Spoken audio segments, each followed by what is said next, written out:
और मैं हूं आपके साथ शिवानी पांडे। अब पछताए होत क्या जब चिड़िया चुग गई खेत। कहीं ऐसी कहावत ना बन जाए कोरोना को लेकर, क्योंकि फिर से एक नया वेरिएंट कोरोना का सामने आया है, ओमिक्रॉन। और इस वक्त मैं मौजूद हूं चांदनी चौक बाजार में। दिल्ली की बड़ी ही मशहूर ये बाजार है और तस्वीरें आपको दिखाऊं, यहाँ पर तमाम लोग आप देख सकते हैं, भारी भीड़ यहाँ पर इस वक्त मौजूद है। लेकिन अगर मैं लोगों से पूछूं कि इनके मास्क कहाँ है, मास्क कहाँ है आपका, ये देखिए दुनिया भर के बहाने इनके पास होंगे और मास्क का जैसी मैं नाम लूंगी ये लोग अपने नाक पर जरूर चढ़ा लेते हैं। आगे अगर मैं बढ़ूं तो यहाँ की भी तस्वीरें देखती हूँ। इन भाई साहब से पूछती हूँ, भाई साहब मास्क किधर है आपका? देखिए इनके पास किसी भी कोई कारण नहीं है कि आखिर इनका मास्क है कहाँ। और जहाँ जहाँ मैं जितनी आगे बढ़ूंगी मुझे देख देख कर लोग अपने चेहरे पर मास्क जरूर लगा लेते हैं। मास्क कहाँ है आपका? यही है मेरा। ये अभी तक कहाँ लटक रहा था? यानी कि इनको कोई होश नहीं है कि कोरोना भी है या नहीं। ये समझ रहे हैं कि अब स्थिति एकदम नियंत्रण में है, लेकिन इनको शायद ये पता नहीं है कि कोरोना अलग अलग रूप लेकर यहाँ पहुँच रहा है। और भीड़ अगर देखिए दिन का वक्त हो चुका है और देखिए किस तरीके से भीड़ लगातार बढ़ती जा रही है। सामने ही लाल किला है, तमाम पर्यटक यहाँ पर आते हैं और साथ साथ ये ऐसी बाजार है जहाँ पर दूर दूर से लोग यहाँ पहुँचते हैं। चांदनी चौक बाजार में इस वक्त हूँ और अगर पीछे मैं कहूँ अपने कैमरा पर्सन से, अगर आगे की तस्वीर आप देखिए तो देखिए कई चेहरे आपको ऐसे मिलेंगे जिन्होंने अपने चेहरे पर किसी भी तरीके का कोई मास्क नहीं लगाया है, कोई सोशल डिस्टेंसिंग का पालन यहाँ पर नहीं किया जा रहा है। हमने देखा किस तरीके से दूसरी लहर में कितने प्रताड़ित हुए थे लोग, लेकिन इनको समझना बेहद जरूरी है। लेकिन यहाँ पर इनकी नासमझी इनके लिए कितनी भारी पड़ सकती है, इनको ये इस वक्त शायद समझ नहीं आ रहा है। लेकिन साथ साथ अलग अलग जगहों पर क्या तस्वीरें हैं, 5 तस्वीर इस वक्त आप देख रहे होंगे अपने टीवी स्क्रीन पर।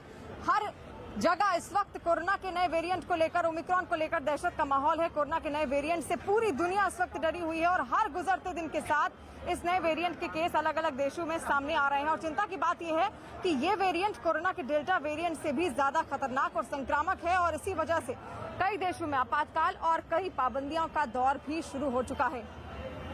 लगातार स्थितियां बद से बदतर होती जा रही है, दहशत का माहौल है, क्योंकि दस्तक दे दी है कोरोना ने एक बार फिर से एक नए अवतार में। ओमिक्रॉन नाम का ये वायरस अब एक बार फिर से फैलता हुआ दिख रहा है और साथ साथ मुंबई में भी दक्षिण अफ्रीका से लौटे 2 संदिग्ध पाए गए हैं। हालांकि अभी तक कोई आधिकारिक पुष्टि नहीं हो पाई है कि ये ओमिक्रॉन वायरस ही है या फिर कोई और कोरोना वेरिएंट है। हालांकि जीनोम सीक्वेंसिंग यानी कि सैंपलिंग के लिए उनके जो सैंपल्स हैं वो जरूर भेजे गए हैं। हालांकि आधिकारिक पुष्टि नहीं है, लेकिन देखिए किस तरीके से लगातार दहशत बढ़ती जा रही है। और दूसरी लहर में हमने देखा था किस तरीके की स्थिति वहां पर अस्पतालों की थी, लोग कितने ज्यादा परेशान हुए थे, ऑक्सीजन के लिए दर दर भटक रहे थे। और अभी भी लोगों को समझना बेहद जरूरी है। फिर से अगर मैं तस्वीर दिखाऊं, चांदनी चौक बाजार में मैं इस वक्त मौजूद हूं और देखिए ज्यादातर लोगों के चेहरे से मास्क नदारत है, पीछे मुड़ मुड़ कर देख जरूर रहे हैं और आगे चलकर ये मास्क जरूर लगा लेंगे। देखिए और कुछ देर के लिए मुझे देखकर ये मास्क जरूर लगाएंगे। तमाम तस्वीर आप देखिए, आगे अगर आप तस्वीर देखेंगे तो कितनी भीड़ वहां पर है आप देख सकते हैं।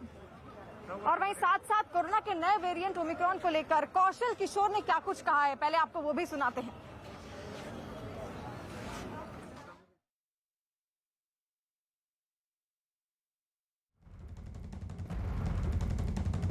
ओमिक्रॉन जो एक वायरस है उसको देखते हुए सरकार की तरफ से क्या तैयारी की गई है और कैसे सजगता पूर्ण कदम उठाए जा रहे हैं?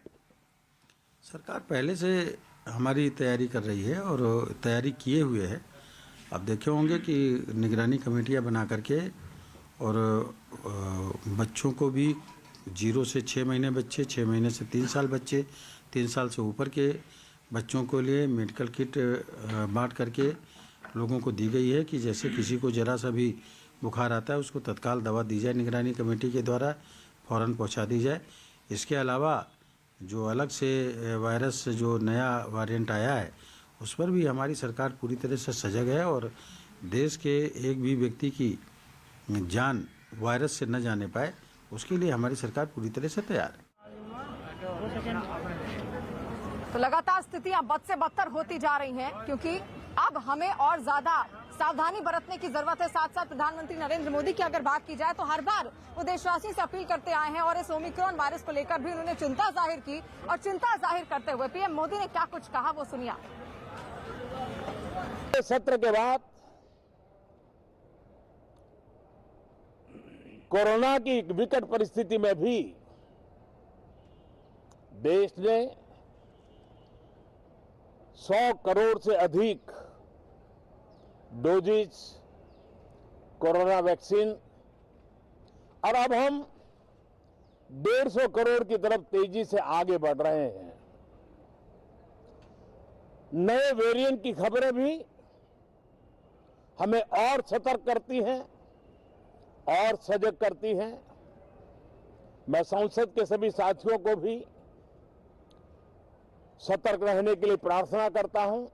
आप सभी साथियों को भी सतर्क रहने के लिए प्रार्थना करता हूं, क्योंकि आप सबका उत्तम स्वास्थ्य, देशवासियों का उत्तम स्वास्थ्य ऐसी संकट की घड़ी में हमारी प्राथमिकता है। तो देखिए लगातार दहशत फैलती जा रही है ओमिक्रॉन वायरस को लेकर, और दूसरी लहर हमने देखी कितनी कठिन थी और हमको वहां से सबक सीखने की बेहद जरूरत है, क्योंकि धीरे धीरे अब कोरोना के केसेस बढ़ते जा रहे हैं। मुंबई की अगर बात करूं तो मुंबई में एक 67 पॉजिटिव केसेस मिले हैं, जिसमें से 55 जो हैं वो बुजुर्ग पाए गए हैं। साथ साथ देखिए कितनी ज्यादा अब स्थितियां बिगड़ती जा रही हैं, और अगर इस वक्त सावधानी अगर नहीं बरती गई तो आगे और ज्यादा स्थितियां बद से बदतर होती जा सकती है। मुंबई के नजदीक ठाणे के भिवंडी इलाके का ये मामला है, जहां पर 67 लोग कोरोना पॉजिटिव पाए गए हैं, उसमें से 55 बुजुर्ग हैं और 7 कर्मचारी जो वहां पर काम करते थे वो कोरोना पॉजिटिव पाए गए हैं। यानी कि लगातार मुंबई में अब स्थितियां बद से बदतर होती जा रही है। प्रशासन इसको लेकर अलर्ट है। सरकार ने कई तरह की गाइडलाइन जारी कर दी है, और केंद्र सरकार की भी अगर बात की जाए तो केंद्र सरकार ने भी गाइडलाइन जारी कर दी है। जो यात्री अब बाहर का टूर कर अगर वापस वो भारत लौटेंगे तो उनको भी अब क्वारंटीन होना बेहद जरूरी हो जाएगा। यानी देखिए चिंताएं बढ़ती जा रही है। सरकार अब पूरी तरीके से, प्रशासन और सरकार दोनों ही अलर्ट हो चुका है, और हमको भी सावधानियां बरतना बेहद जरूरी है। कोविड के नए वेरिएंट को लेकर के भी चर्चा हुई और इस कैबिनेट में बिल्कुल जो नया वेरिएंट आया है उसको लेके अंतर्राष्ट्रीय जो पैसेंजर आते हैं उसे किस तरह से मॉनिटर किया जाए, उसको लेके प्रधानमंत्री से केंद्र सरकार से बात हो। सीधे अगर फ्लाइट रोक दी जाएगी तो वाया लोग आएंगे और घातक परिस्थिति होगी। तो एक मैकेनिज्म बने और पूरे देश के अंतर्राष्ट्रीय हवाई अड्डों पे ऐसे जो पेशेंट आते हैं उनको मॉनिटर किया जाए, उनकी जांच हो। इस तरह से भी चर्चा हुई है। क्या प्रधानमंत्री से मुख्यमंत्री बात करेंगे, इस पूरे मामले को पत्र लिखेंगे कि ताकि महाराष्ट्र में जिस तरीके से लोग आ रहे हैं, संशयित कई मरीज भी मिल रहे हैं, तो उस पर लगाम लगाई जा सके? निश्चित रूप से केंद्र सरकार से राज्य सरकार की तरफ से मुख्यमंत्री महोदय बात करेंगे। बिल्कुल, जिस तरीके से नवाब मलिक कह रहे हैं कि मुख्यमंत्री नए वेरिएंट को लेकर के केंद्र सरकार और प्रधानमंत्री से बात करेंगे। कैमरा दिग्विजय के साथ अभिषेक पांडे, मुंबई न्यूज 18 इंडिया। तो कोरोना ने एक नए अवतार में अब दस्तक दे दी है, और लगातार स्थितियां बद से बदतर होती जा रही हैं, लेकिन इनको नियंत्रण करना बेहद जरूरी है, क्योंकि दूसरी लहर हमने देखा उस वक्त क्या स्थितियां पैदा हुई थी, और अब ऐसी स्थिति दोबारा ना पैदा हो इसके लिए तमाम प्रशासन भी तैयारियां कर रहा है। सरकार भी अपनी अपनी एहतियात जो है वो बरत रही है। हालांकि इस भीड़ को समझना बेहद जरूरी है। चांदनी चौक इलाके में जहां पर मैं मौजूद हूं, आप भीड़ देखिए, कितने लोग यहां पर सोशल डिस्टेंसिंग की धज्जियां उड़ रही हैं। कोरोना गाइडलाइंस का पालन नहीं किया जा रहा है, ना ही चेहरों पर मास्क लगा हुआ है। यानी कि लोग समझने को तैयार नहीं है। हालांकि हर बार जागरूक किया जा रहा है लोगों को कि वो मास्क लगाएं, सोशल डिस्टेंसिंग का पालन करें, लेकिन आखिर लोग कब तक नहीं समझेंगे, और जब तक लोग नहीं समझेंगे कोरोना की तीसरी लहर को उससे दावत मिल सकती है। इसलिए बेहद जरूरी है इनको समझना, इस भीड़ को समझना, जनता को समझना, क्योंकि स्थितियां लगातार अब बद से बदतर होती जा रही हैं। फिलहाल मुंबई में 2 वेरिएंट पाए गए हैं। सुनिए ना, मैं हूँ ना, आप सुनिए। यहाँ पे जो आप बता रही हो वो है नहीं। यहाँ पे क्यों जाए, अपनी बात नहीं कर सकते। और कोरोना का नया वेरिएंट ओमिक्रॉन कई देशों तक अब पहुंच चुका है, और हम आपको ग्राफिक्स के जरिए समझाने की कोशिश करते हैं कि अब तक किन किन देशों तक ओमिक्रॉन दाखिल हो चुका है। अलग अलग देश हैं जहां पर ओमिक्रॉन वायरस पहुंच चुका है। कई देश इसमें शामिल हैं। ऑस्ट्रेलिया की बात कर ले, दक्षिण अफ्रीका की बात कर ले, लेकिन धीरे धीरे अब वहां पर भी फ्लाइट्स को लेकर पाबंदियां लगा दी गई हैं। यानी कि फ्लाइट्स अब बाहर से जो भी लोग विदेश यात्रा करके उनके स्वदेश लौट रहे हैं उनको क्वारंटीन जरूर कर दिया गया है। तमाम तरीके की पाबंदियां लगा दी गई हैं।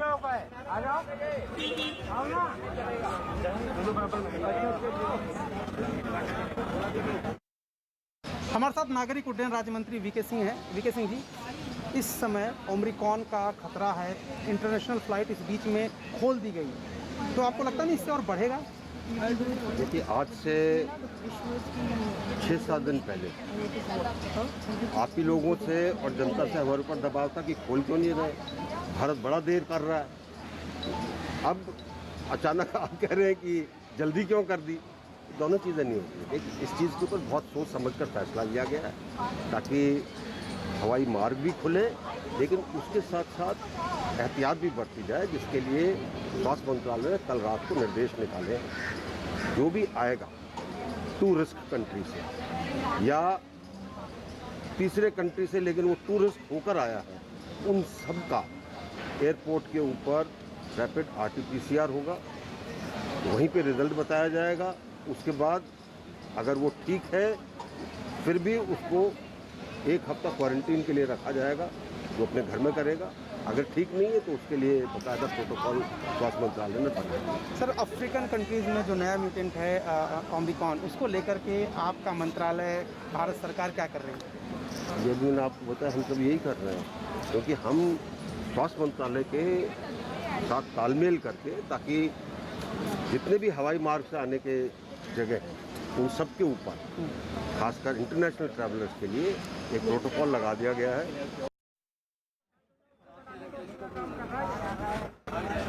तो देखिए, लगातार स्थितियां अब गंभीर होती हुई दिख रही हैं और चांदनी चौक, जहां जिस बाजार में मौजूद हूं, यहाँ पर आपको लोग दिख जाएंगे बिना मास्क के। देखिए, अगर मैं इनसे सवाल पूछूं, आपका मास्क किधर है? कोई जवाब इनके पास होता नहीं जब इनसे पूछा जाता है। कुल्ली है तो हम लोग माल उठाते हैं, तो मास्क तो जरूरी है। कुली का मतलब ये नहीं कि आपको कोरोना होगा नहीं। और यहाँ पर जितने भी लोग हैं शॉपिंग करने आए हो, चाहे दुकानदार अगर बैठे हो, तो उनके चेहरे पर भी आप मास्क नहीं देखेंगे। देखिए, जहाँ जहाँ बढ़ूंगी और अगर उस ओर मैं इशारा करूँ, उस ओर आपको दिखाऊं तस्वीरें, तो भीड़ वहाँ पर और ज्यादा है। ना सोशल डिस्टेंसिंग का पालन हो पा रहा है ना कुछ, और तमाम चेहरे आपको बिना मास्क के वहाँ पर भी दिख जाएंगे।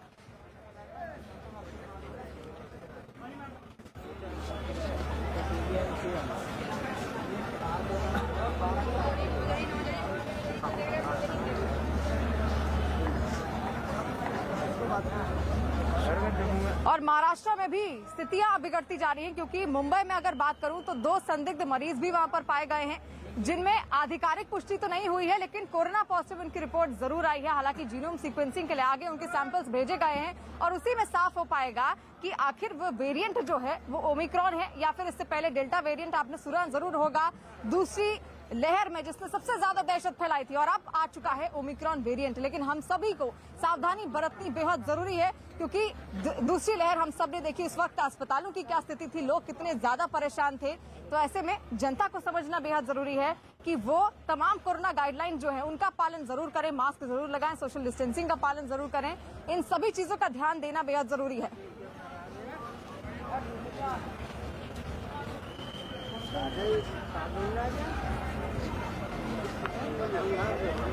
और हर राज्य, चाहे वो उत्तर प्रदेश हो, मुंबई हो, वो स्थितियां संभालने की कोशिश कर रहा है। सरकार की बात करें या फिर प्रशासन की, और साथ साथ उत्तर प्रदेश के स्वास्थ्य मंत्री ने क्या कुछ कहा है वो भी एक बार आप सुन लीजिए।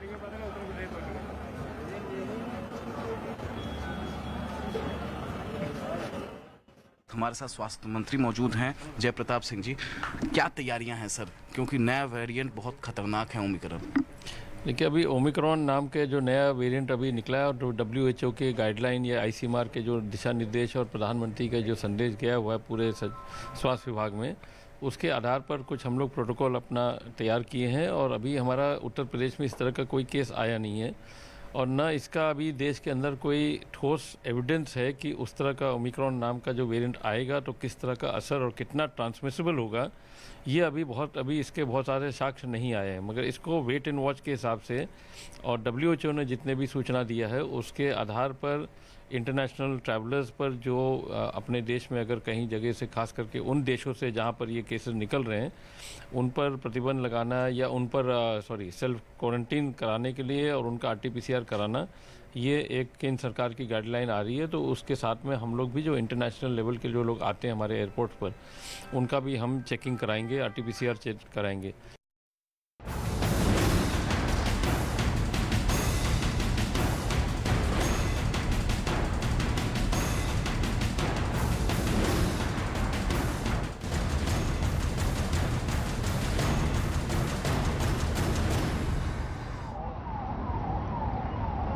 नमस्कार, मैं हूं जसप्रीत गाजीपुर बॉर्डर पर मौजूद हूं। देखिए, लोकसभा में भारी हंगामे के बीच कृषि कानून वापसी बिल पास हो गया है। ध्वनि मत से ये बिल पास हुआ है और अब सरकार की कोशिश है कि इसको राज्यसभा में भी पास करवाया जाए। बिल तो पास हो गया है, लेकिन गाजीपुर बॉर्डर की अगर हम बात करें तो यहाँ पर देखिए किसान अभी भी डटे हुए हैं। बैरिकेटिंग अभी भी यहाँ पर है, यहाँ पर किसी को आने की इजाजत नहीं है। और तस्वीरें अगर हम दिखाएं तो देखिए मल्टी लेयर बैरिकेटिंग है। पहले ये सीमेंटेड बैरिकेटिंग थी, इसको तोड़ दिया गया था, लेकिन अभी आप देखेंगे कि वहां से गाजियाबाद से जो वाहन दिल्ली आ रहे थे, जो एम्बुलेंस आ रही थी, वो अभी नहीं आ पा रही हैं। और ये देखिए ये कीलें भी यहाँ पर गड़ी हुई हैं, यानी कि ये सिर्फ पतला सा रास्ता है जिसमें ये सुरक्षा कर्मी आ जा सकते हैं। और इस बीच खबर आपको बता दें कि राज्यसभा में भी कार्रवाई शुरू हो चुकी है। लोकसभा पहले 2 बजे तक के लिए स्थगित कर दी गई थी, अब लोकसभा की कार्रवाई भी शुरू हो चुकी है और भारी हंगामा रहा। सरकार की कोशिश है कि कृषि वापसी कानून को राज्यसभा में भी पारित करवाया जाए। संवर्धन और सरलीकरण विधेयक 2020, आवश्यक वस्तु संशोधन विधेयक 2020 का निरसन और आवश्यक वस्तु अधिनियम 1955 का संशोधन करने वाले विधेयक पर विचार किया जाए।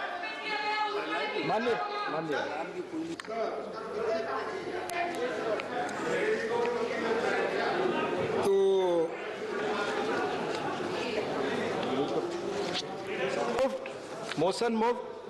हाँ प्लीज सर, ये रिपील बिल है ना जी। तो सर, इस रिपील बिल्स के तो हमने पूरे सदन के सारे मेंबर स्वागत करते हैं। कोई भी इसके विरोध में नहीं, क्योंकि ये किसानों का मुद्दा है।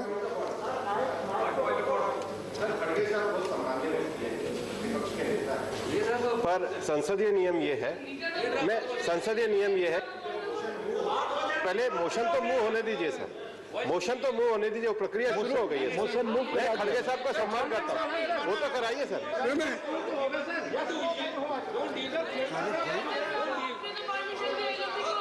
आप एक बार एलओपी बोले थे, मैं अलाउ करता हूँ। एक बार एलओपी को बोलने दीजिए, एक बार एलओपी को बोलने दीजिए, मैं अलाउ करता हूँ। सर प्लीज, धन्यवाद सर, आपने मुझे परमिशन दिया और खास करके अपने विचार को इस सदन में रखने के लिए। और चीनी जो कानून थे, आखिरी में सरकार को ये इसके बारे में इसका प्रतिक्रिया क्या हो रहा है, देश में किस ढंग से इसको स्वीकार किया जा रहा है, ये सभी मालूम होने के बाद अब ये 3 बिल उन्होंने वापस लिए। अब वापस लेने के बाद मेरा ये उनसे गुजारिश है, ठीक है, 1 साल 3 महीने के बाद आपको ज्ञान प्राप्त हुआ और आपने बिल को वापस लिया। 700 लोग मर रहे प्लीज, लेकिन आपको मालूम है साहब, तो इस आंदोलन में, किसान आंदोलन में, और इस आंदोलन से डायरेक्टली इनडायरेक्टली इस सदन के सभी सदस्य जुड़े हुए हैं और सभी ने मदद की है। लेकिन हुआ क्या, जिस बिल के लिए जो बिल यहाँ पर प्रस्ताव किए, उस वक्त सभी सदस्यों ने, चाहे वो लोअर हाउस हो, अपर हाउस हो, और एनजीओज और किसान संगठन, सभी लोगों ने विरोध किया और उन्होंने कहा ये बिल किसानों के हित में नहीं है और किसानों के विरोध में है, इससे किसानों को कोई फायदा नहीं होगा, इसलिए इस बिल को आप वापस लीजिए। ऐसा 1 साल 3 महीने से ये एजिटेशन चल रहा था, फिर भी सरकार नहीं मानी।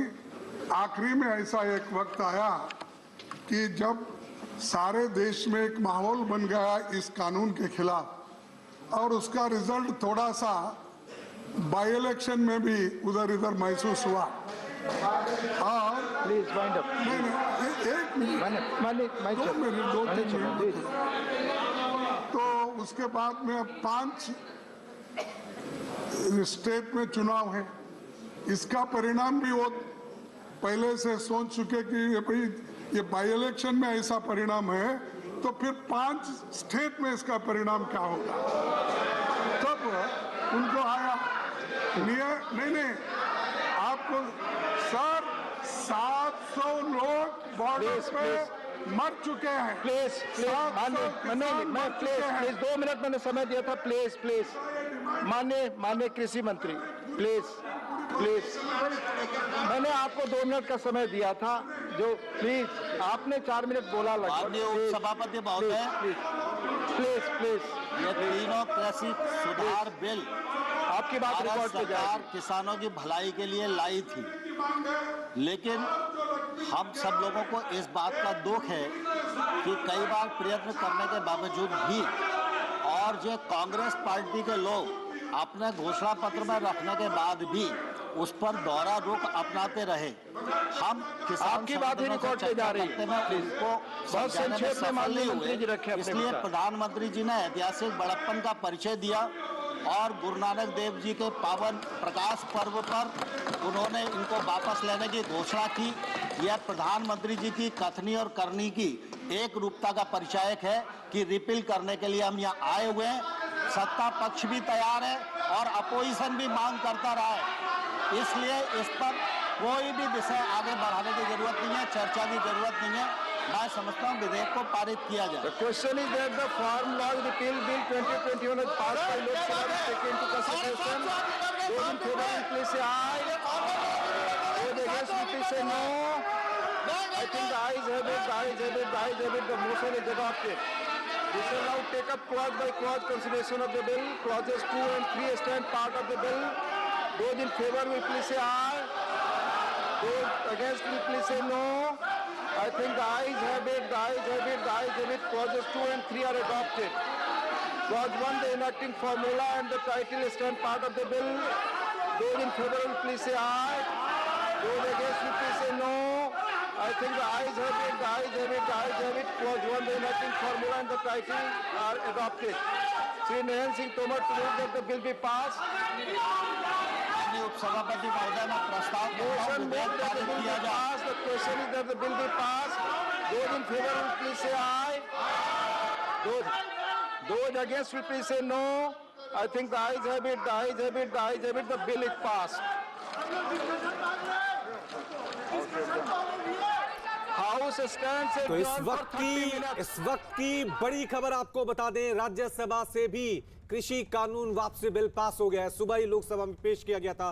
लोकसभा से भी कृषि कानून वापसी बिल ध्वनि मत से पास हुआ था। उसके बाद राज्यसभा में इसे पेश किया गया और अब राज्यसभा से भी कृषि कानून वापसी बिल पास हो गया है। यानी सरकार ने जो कहा था वो कर दिखाया है। सरकार ने कहा था कि सरकार इन तीनों कृषि कानूनों को वापस लेगी। आज शीतकालीन सत्र का पहला दिन था। सबसे पहले ही सरकार ने लोकसभा में कृषि कानून वापसी का बिल वहां पर पेश किया और वहां पर कृषि कानून वापसी का यह बिल पास हो गया। उसके बाद बारी थी राज्यसभा की। आज ही राज्यसभा में कृषि कानून वापसी का बिल वहां भी पेश किया गया और अब से कुछ पल पहले ही, यानी थोड़ी देर पहले ही, ध्वनि मत से राज्यसभा में भी कृषि कानून वापसी का यह बिल पास हो गया है। यानी सरकार की तरफ से जो वादा किया गया था सरकार ने वो निभा दिया है। लोकसभा में भी राज्यसभा में भी दोनों जगह कृषि कानून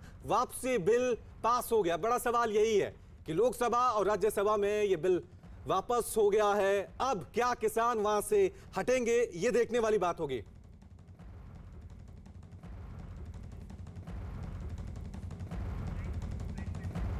चलिए इस खबर पे और ज्यादा जानकारी के लिए सीधा रुख करते हैं मेरे सहयोगी अरुण का। अरुण, पहले लोकसभा से यह बिल वापस हुआ और अब राज्यसभा से भी कृषि कानून वापसी बिल पास हो गया है। देखिए रवि, ये ऐतिहासिक क्षण है भारत की संसदीय राजनीति में, क्योंकि जब ये बिल पास हो रहा था और उसको लेकर के तमाम जो हंगामा हुआ था पूरे देश में, उसके बाद प्रधानमंत्री ने घोषणा की कि चूंकि किसान संगठन इसके पक्ष में नहीं है, किसान इसके पक्ष में नहीं, इसलिए इसको वापस लेते हैं। और एक ही दिन के अंदर लोकसभा में और उसके बाद राज्यसभा में दोनों जगह इन 3 कृषि कानूनों ले लिया गया। तो एक तरह से ये किसानों की जो मांग है देश के, और जो प्रधानमंत्री ने मंशा जाहिर की थी कि अगर किसान संतुष्ट नहीं है तो इस कानून को अब लागू नहीं किया जाएगा, इस बिल को वापस ले लिया जाएगा, जो कि एक तरह से कंटेंसिस था। दोनों पक्ष इस पर कई मुद्दों पर लेके असहमत थे, तो राज्यसभा में भी इसको पास कर दिया गया। हालांकि विपक्ष ये चाहता था कि इस मुद्दे पर बहस हो। लगातार मल्लिकार्जुन खड़गे ये मांग कर रहे थे कि इस मुद्दे पर बहस होनी चाहिए, लेकिन राज्यसभा में सरकार ने वही रुख दोहराया जो लोकसभा में दोहराया था कि बिल वापसी के समय किसी तरह का कोई बहस नहीं होती है, और इसलिए इसको पास कर करके इस पूरे कार्रवाई को खत्म कर दिया जाए और 2:38 तक इसको स्थगित कर दिया गया है। अरुण, जो सरकार ने कहा था वो वादा निभाया। तीनों कृषि कानून वापसी का जो बिल है वो दोनों सदनों में पास हो गया। बारी किसानों की। निश्चित रूप से अब किसानों के ऊपर ओनस है, क्योंकि प्रधानमंत्री और पूरी सरकार ये कह रही है कि उन्होंने जो एजिटेशन शुरू किया था, जो प्रदर्शन शुरू किया था, उसके पीछे यही वजह बताई थी कि जो 3 कृषि कानून है उनको मंजूर नहीं है। तो अब उनको जब वापस ले लिया गया तो किसानों को सड़क खाली करना चाहिए, प्रदर्शन खत्म करना चाहिए, अपने घरों को लौटना चाहिए, और एमएसपी सहित तमाम जो मांगे हैं, ये बहुत समय से चर्चा इस पर चल रही है। सरकार उसको लेकर के नकार भी नहीं रही है, लेकिन सरकार ये कह रही है कि प्रदर्शन आप खत्म करिए, बातचीत की टेबल पर आइए और सारी चीजों पर बातचीत हो सकती है। प्रदर्शन जो हो रहा था वो सिर्फ इन 3 कृषि कानूनों के विरोध में हो रहा था, जिनको वापस ले लिया गया, और अब प्रदर्शन का कोई औचित्य नहीं बचता। और अरुण, आगे क्योंकि अब ये राष्ट्रपति के पास जाएगा तो आगे क्या प्रक्रिया रहने वाली है वो भी थोड़ा दर्शकों को समझाएं। देखिए, कोई बिल आप अगर पास करवाना चाहते हैं तो भी वही प्रक्रिया है। आपको संसद के दोनों सदनों में उसको पास करवाना पड़ेगा, उसके बाद राष्ट्रपति के पास जाएगा, राष्ट्रपति के दस्तखत के बाद, मंजूरी मिलने के बाद वो कानून बन जाता है, कोई भी विधेयक, एक्ट। अब इस मामले में भी वही प्रक्रिया है कि अगर वापस लेना है तो उसको अभी बिल पेश किया जाता है कि भाई ये तीनों कानून, ये तीनों जो हमने विधेयक पास किए थे उनको हम वापस ले रहे हैं। तो आपने लोकसभा से वापस ले लिया, अब राज्यसभा से वापस ले लिया, और अब राष्ट्रपति के पास भेजा जाएगा। ये औपचारिकताएं होती हैं। एक तरह से आप मानिए कि 3 कृषि कानून जो लागू किए थे केंद्र सरकार ने, उसको वापस किया गया प्रधानमंत्री घोषणा के बाद, और अब किसानों के ऊपर कोई नया कानून जिसका वो विरोध कर रहे थे नाफिज नहीं है। यानी अब किसान पहले की ही तरह जो अपनी फसल है उसको बेच सकते हैं, उसका जहां चाहे वो वहां पर जाकर के उसको बेच सकते हैं। जो मंडियों को लेकर के उनकी तमाम शंकाएं थी वो खत्म हुई, जो उनकी फसल को, उनकी जमीनों को लेकर शंकाएं थी वो खत्म हुई। कानून अब नहीं है तीनों अमल में, इसलिए पहले जैसे ही जो खेती किसानी का काम है वो किसान कर सकते हैं। और अरुण, क्योंकि जिस तरह से हमने देखा है, प्रधानमंत्री नरेंद्र मोदी ने आज सुबह अपील की थी कि संसद में सवाल भी होने चाहिए लेकिन शांति भी होनी चाहिए, चर्चा भी होनी चाहिए, लेकिन हंगामा हुआ। विपक्ष लगातार ये मैसेज देने की कोशिश कर रहा था कि ये जो बिल वापस लिए गए हैं वो विपक्ष के दबाव में है। इस तरह की कोशिश वहां पे की गई लगातार। देखिए, राजनीतिक दल कोशिश करते हैं। हालांकि ये पूरा आंदोलन किसानों ने चलाया था और किसानों ने राजनेताओं को अपना मंच देने से इनकार कर दिया था, लेकिन विपक्ष फिर भी कोशिश तब भी कर रहा था, आज भी कर रहा है। तब भी विपक्ष के नेता किसान आंदोलन के मंचों पर तो नहीं, लेकिन जनता के बीच जाकर बैठे थे, जंतर मंतर से लेकर के सिंह बॉर्डर तक। कोशिश विपक्ष की ये है सदन के अंदर, क्योंकि यहाँ किसान संगठनों का कोई प्रतिनिधित्व नहीं है, और इसलिए विपक्ष ये कोशिश कर रहा है कि उनके दबाव में, उनके आंदोलनों से सड़क पर उतरने के बाद ही कृषि कानूनों को वापस लिया गया। और उसकी एक तरह से क्रेडिट लेने की होड़ तमाम पॉलिटिकल पार्टियों में इस वक्त संसद भवन में भी लगी हुई। इसको लेकर हंगामा भी हुआ। विपक्ष चाहता था इस मुद्दे पर बहस हो ताकि वो अपनी बात कह सकें किसान आंदोलन को लेकर, कृषि कानूनों को लेकर, लेकिन सरकार ने कहा कि ऐसा कोई नियम नहीं है कि जब बिल वापस ले रहे हो तब भी बहस हो।